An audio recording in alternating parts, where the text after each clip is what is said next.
Today we're going to do a really quick no-sew fabric project using a glass tray. You can use any kind. I got this one for $3 in the Target dollar bin. You can also check out the Dollar Tree or other places. They're going to have something glass, a piece of fabric, and we are going to Mod Podge that to the bottom of the tray. And it's just going to make a really cute tray for storing whatever. It could be sewing notions, it could be makeup brushes, it could be an area to throw your keys when you get home. You can make it as a gift. Well, the first thing you need to do is get the label off. If you don't get all of the label and the sticky off, it will show because the fabric is going to show through. So you can see how you can see that. Well, that was no fun. The trick to getting labels off that don't just peel off really easily is to hit them with a hair dryer because that will soften the adhesive and then it is much, much easier to get off. But you'll see I got that off. No more big square going to show through. The next thing you need to do is to clean your glass. And for that, I just take some rubbing alcohol on a cotton round and rub that over the entire bottom where we are going to be gluing the fabric. And then we're going to just let that dry. This is the fabric I'm going to use. You can use any kind of scrap or anything that you find that you like. You could also do this with wrapping paper or a child's artwork, lots of things. You can use the same technique, lots of ways, but I'm going to show you with fabric. So I'm going to put this right side down, wrong side up. I'm going to place the tray right on top of it. It does have straight sides, but it has a curve. So we are going to need to cut that either just with scissors or with a rotary cutter and scissors.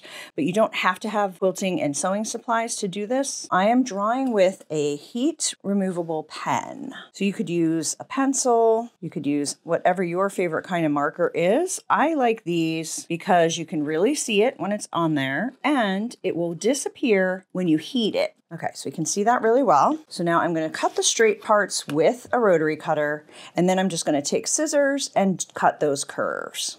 And I'm going to go slightly in from the line because we want to make sure the fabric is really on the inside and not tucking over or, having any over the edge. This is such a fast project. This is great for teacher appreciation, great for Mother's Day, Christmas gifts, neighbor gifts. If you're on an organizing spree in your home and you just want it to look really cute and pretty. So let me know in the comments what you would use these for. Would you use them for yourself? Would you use them for gifting?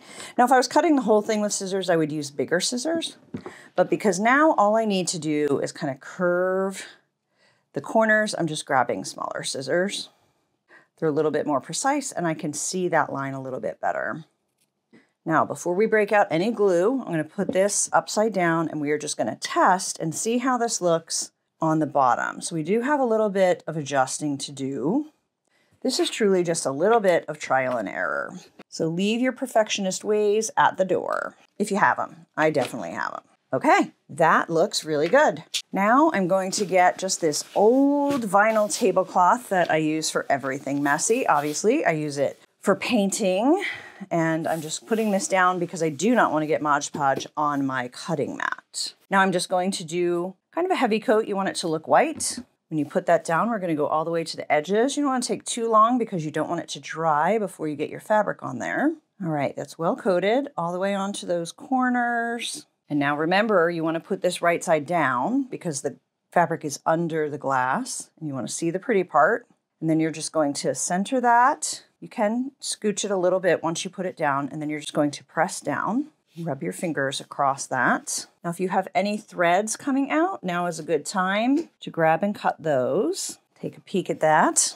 And now we are just going to do one more coat on the back. You want to get the edges so that it seals any threads that might try and escape from the main fabric, but you don't want to go too far over because you want the sides to look nice and neat. If you get kind of a hunk of glue off the edge, just use your finger and wipe that off as you go. It does dry clear, but you will be able to tell that it's there.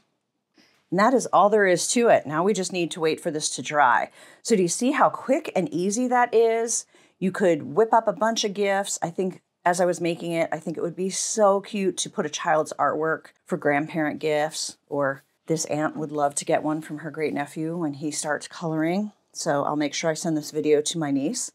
But anyway, if you make one and post it on social media, be sure to tag me, leave a message in the comments, or, let me know who, how, and when you're going to do something like this.